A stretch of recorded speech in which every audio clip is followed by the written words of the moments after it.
ও friends, Munmun কিচেনে তোমাদের সবাইকে স্বাগত। দেখো আমি মুনমুন আজকে তোমাদের সঙ্গে সামনে নিয়ে এলাম এগ পাস্তা। তো এগ পাস্তা কিন্তু খেতে অনেক সুন্দর, অনেক সুস্বাদু। এইভাবে একবার এগ পাস্তা বাড়িতে বানিয়ে দেখো, বাচ্চা বড় সবাই কিন্তু মজা করে খাবে। দুর্দান্ত স্বাদের এগ পাস্তার রেসিপি কিভাবে তৈরি করবে তার সম্পূর্ণ ট্রিক্স A to Z আমি তোমাদের সঙ্গে শেয়ার করতে চলেছি। তো সঙ্গে থাকো, দেখতে থাকো। তো দেখো গ্যাসের উপর আমি প্রথমে একটা কড়াই বসিয়ে তাতে দিয়ে দিলাম 1 মগ মতো জল। তো জলটা প্রথমে আমি গরম করে নেব। তো দেখো জলটা আমার গরম হয়ে গিয়েছে। এবারে এর মধ্যে দিয়ে দিলাম স্বাদ মতো লবণ। লবণটা দেওয়ার পর এর মধ্যে আমি 250 গ্রাম মতো পাস্তা রেখেছিলাম, সেই পাস্তাটা এর মধ্যে দিয়ে দিলাম। তো পাস্তাটাকে একটু ভালো করে ফুটিয়ে একটু সেদ্ধ করে নিতে হবে। তো দেখো বন্ধুরা, এই সময় কিন্তু গ্যাসের ফ্লেমটা একটু হাই ফ্লেমে রেখে আমি পাস্তাটাকে একটু সেদ্ধ করে নিচ্ছি। তো এইভাবে দেখো পাস্তাটা ফুটতে শুরু করেছে। এবার মোটামুটি দেখতেই পাচ্ছ বন্ধুরা, পাস্তাটা আমার সেদ্ধ হয়ে গিয়েছে। মোটামুটি খুব সুন্দর সেদ্ধ হয়েছে। তো এটা বেশি সেদ্ধও করা যাবে না, সেইভাবেই কিন্তু পাস্তাটাকে তোমাদেরকে ভালো করে সেদ্ধ করে। তো দেখো আমি হাতের সাহায্যে দেখিয়ে নিলাম। তো পাস্তাটা মোটামুটি আমার সেদ্ধ হয়ে গেছে। এবার একটা ঝাঁঝরির মধ্যে আমি পাস্তাটা জল ঝরার জন্য রেখে দিয়েছি। তো সম্পূর্ণ জলটা ঝরে গিয়েছে। দেখো পাস্তাগুলো একদম ঝরঝরে হয়ে গিয়েছে। দেখো হাতের সাহায্যে তুলে তোমাদেরকে দেখিয়ে দিচ্ছি, একদম ঝরঝরে হয়ে গেছে। সমস্ত জলটাই কিন্তু ঝরে গিয়েছে। এবারে একটা বাটির মধ্যে দেখো 2টো ডিম নিয়ে নিয়েছি। এগ পাস্তা করার জন্য আমি 2টো ডিমের মধ্যে দিয়ে দিলাম স্বাদ মতো লবণ। তো লবণটা দিয়ে আমি ডিমটাকে কিন্তু ভালো করে একটু ফেটিয়ে নেব। তো ডিমটার মধ্যে না হলে নুনটা কিন্তু দানা বেঁধে থাকবে।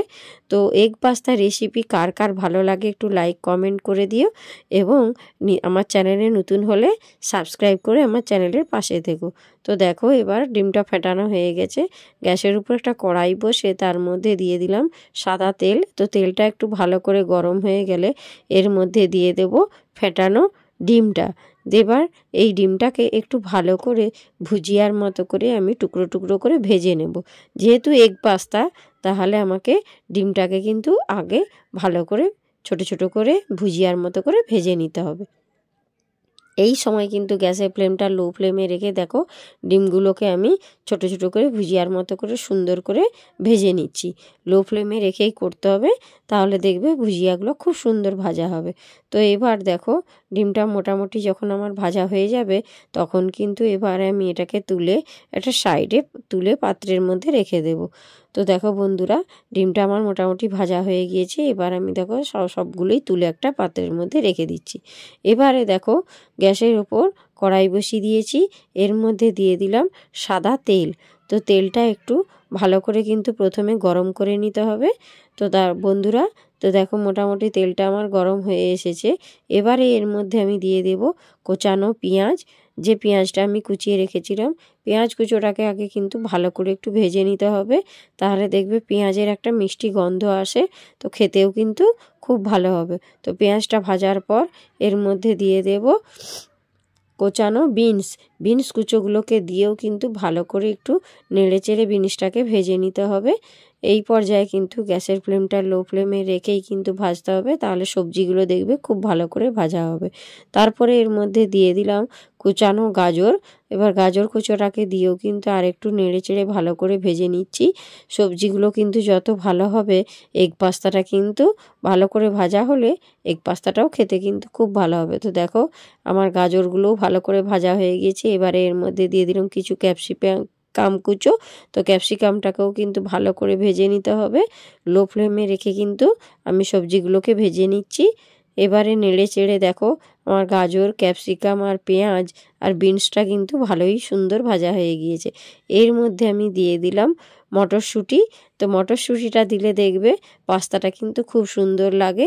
তো এখন যেহেতু মটরশুঁটির সিজন, তো আমি মটরশুঁটিগুলোও দিলাম, দেখবে খেতে কিন্তু খুব ভালো লাগবে। তো এর মধ্যে দিয়ে দিলাম স্বাদ মতো লবণ।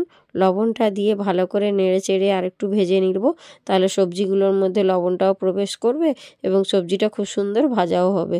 এবারে এর মধ্যে আমি দিয়ে দিলাম একে একে করে সস, টমেটোর সস, তারপরে আমি দিয়ে দিলাম সয়াবিনের সস, এবার সসগুলোকে দিয়ে কিন্তু ভালো করে সবজির সঙ্গে নেড়ে চেড়ে একটু ভেজে নেব, তাহলে দেখবে এগ পাস্তাটা খুব সুন্দর হবে। তো দেখো মোটামুটি আমার কষানো হয়ে গেল। এবারে এর মধ্যে দিয়ে দেব সেদ্ধ করে রাখা পাস্তাগুলো, যেটা আমি ঝাঁঝরির মধ্যে জল ঝরার জন্য রেখেছিলাম। পাস্তাগুলোকে দিয়ে ভালো করে কিন্তু নেড়ে চেড়ে একটু ফ্রাই করে নিতে হবে। এই সময় গ্যাসের ফ্লেমটা লো ফ্লেমে রেখে কিন্তু পাস্তাটাকে আমি ফ্রাই করে নিচ্ছি। দেখো বন্ধুরা, ভালো করে কিন্তু খুন্তির সাহায্যে নাড়িয়ে চাড়িয়ে এবারে পাস্তাটাকে একটু ফ্রাই করে নিচ্ছি। তো বন্ধুরা, এই রকম নিত্য নতুন রেসিপি পেতে আমার সাথে থেকো এবং আমার পাশে থেকো, এবং কেমন লাগলো তোমাদের এগ পাস্তা রেসিপিটা আমাকে একটু কমেন্ট করে জানিও। এটা কিন্তু বাচ্চাদের টিফিন বক্সের টিফিনেও তোমরা কিন্তু দিতে পারো। অপূর্ব সুন্দর দেখতেও যেমন, খেতেও কিন্তু খুবই সুন্দর।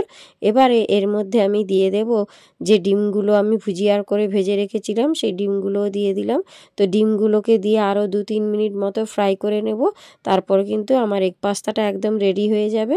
তো সঙ্গে থাকো, দেখতে থাকো। এই ধরনের নিত্য নতুন রেসিপি পেতে আমার চ্যানেলটার পাশে থেকো। তো দেখো, ডিমটাকে দেওয়ার পরও কিন্তু আরও ভালো করে একটু ফ্রাই করে নিলাম। দেখতে পাচ্ছ পাস্তাটা আমার কিন্তু একেবারেই রেডি হয়ে গিয়েছে। লো ফ্লেমে রেখে কিন্তু তোমরা ফ্রাই করবে, তাহলে একদম ঝরঝরে পাস্তা তৈরি হবে। তো দেখো পাস্তাটা একদম রেডি। এবার গরম গরম আমি কিন্তু প্লেটে সার্ভ করে দিচ্ছি। দেখো বন্ধুরা, কতটা স্পাইসি হয়েছে, কতটা লোভনীয় হয়েছে পাস্তাটা। বাচ্চারা কিন্তু খুব মজা করে খাবে। তো এই রকম নিত্য নতুন রেসিপি পেতে আমার চ্যানেলটা সাবস্ক্রাইব করে দিও, এবং কেমন লাগলো বন্ধুরা এই রেসিপিটা, সেটা কিন্তু তোমরা কমেন্ট করতে ভুলো না।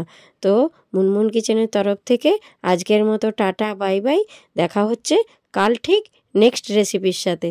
তো টাটা।